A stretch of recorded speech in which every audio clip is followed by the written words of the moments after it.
Okay, so tonight I have another sample from my good friend Amanda. Um, this one is the Ardbeg Dolce. This is an Isla single malt Scotch, and it says "Cue the Smoke." It's a 95.6 proof. No age statement on it, but just for reference, just because y'all know I drink a lot of bourbon and it tends to get a little darker. Don't let the color fool you when it comes to Scotch. Ardbeg is a peated Islay Scotch, which is typical of Islay. So she sent me this sample, and Amanda, as I've mentioned, is in our That Bourbon Dude group. She's in there just about every night with us in the Discord, and she's one that I've kind of brought her to the dark side of Scotch. Um, First couple samples I sent her, she wasn't really big on peat, but now it's grown on her, which that tends to happen. You either love it from the start, or it kind of grows on you, or you're one of these losers that never uh, adopts the taste for it, and that's okay. You know, you can be wrong. That's good. Ardbeg, I'm a huge fan. I've had the tin, the Anoa, and the Wee Beastie. I've had samples of the Ugdal and the Corey Vrecken, and they're all phenomenal. Actually, I want to say that my friend Vish, who is in that Bourbon Dude Discord, I think he sent me. Um, I'd have to go back and look and see. I know he sent me a couple, but I can't remember off the top of my head what they were. So anyway, we're going to get right into this one. Um,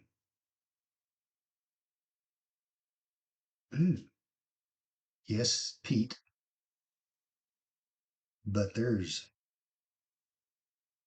a fruitiness to it.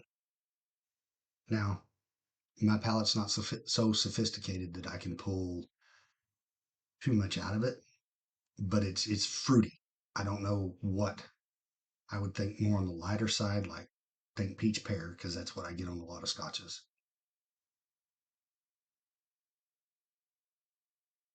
Think if you were to, sometimes people will grill, like cut a peach in half and grill it.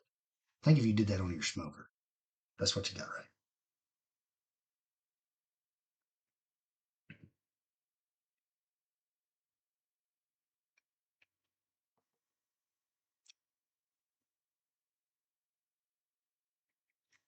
So on the palate, I'm getting briny, which is typical.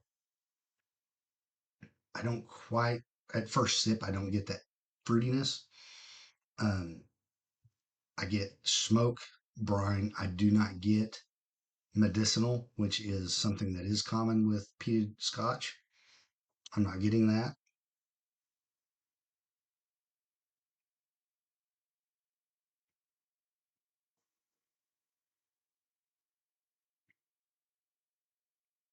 This thing, campfire smoke thing, you can act almost, and I'm going to say this, and it's not going to sound right. It's not going to sound good, but it's almost the ash. But think of it in a good way.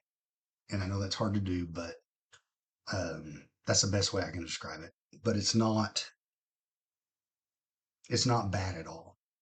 It's just smoky. It's like you can taste the campfire. And the best part about this is right after I get done, I'm going to go have some uh, wings off the smoker. So this is going to pair really well with it.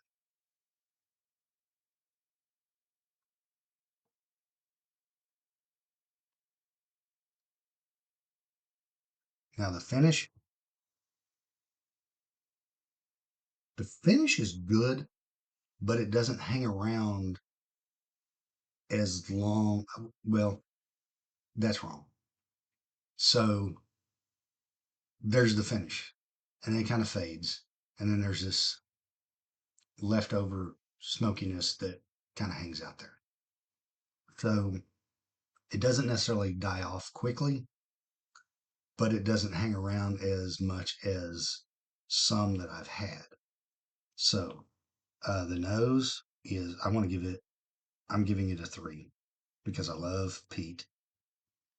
And I not only get that peaty smokiness that normally just kind of punches you in the face, but there's a fruitiness to it there that um, I think that's one of the first times I've noticed that. So I'm really digging that. The palate, I'm going to give it a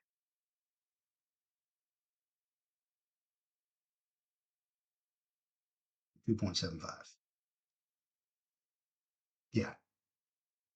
So we're at 5 3/4 right now. The finish, I'm going to give it a 2.5. Nah, I want to give it a 2. I'm going to give it a 2. It doesn't hang around as long as I'd like. Um, so now the value, I did not ask Amanda what she paid for this. Um,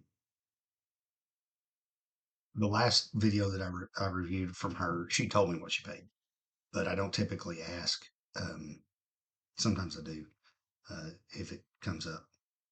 But I looked it up, and this is priced anywhere from 100 to 120. Um, knowing what the prices of like your Ugdal and your Koi Vrecken are, this fits right in there. So, um, considering I'm really hard on bourbon on the price, I give Scotch a little leeway because it has to be imported, and there's a lot of that.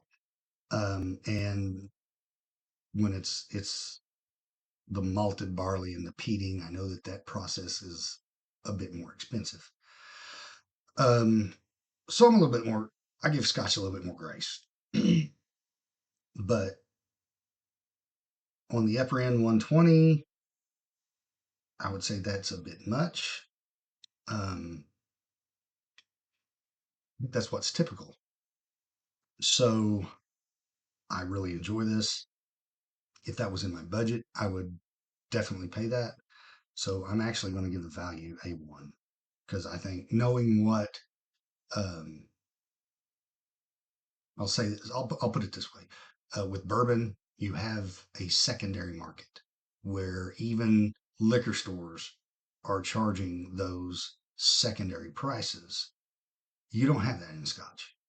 You know, there are some price variances no matter where you go.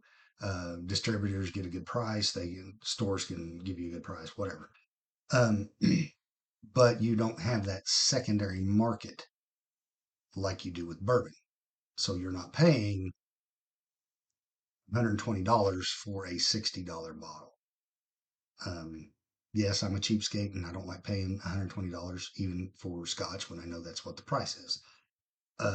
But considering what I know about Ardbeg, and I'm a proud member of the cult of Ardbeg. I love everything that they do that I've had.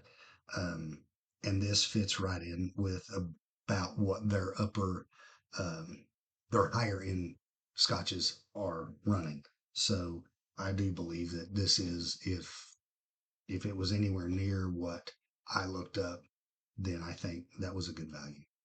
And so that's my take on it. If you are getting into scotch and you're curious about peat, I highly recommend Ardbeg. So there's a lot of good voices on the lower end of that spectrum. The Wee Beastie, I find it for like $45 even out on the civilian market. Um, the 10 is in the mid 50s. Anoa is in on the civilian market in the mid 70s to 80s. So not horrible. But that's my take on Ardbeg Dolce. I think I'm saying that right. I don't know. Dolce. Dolce doesn't sound really Scottish, but that's how it's spelled, and I don't know how else to pronounce it. So that's my take on it, and I hope y'all enjoy.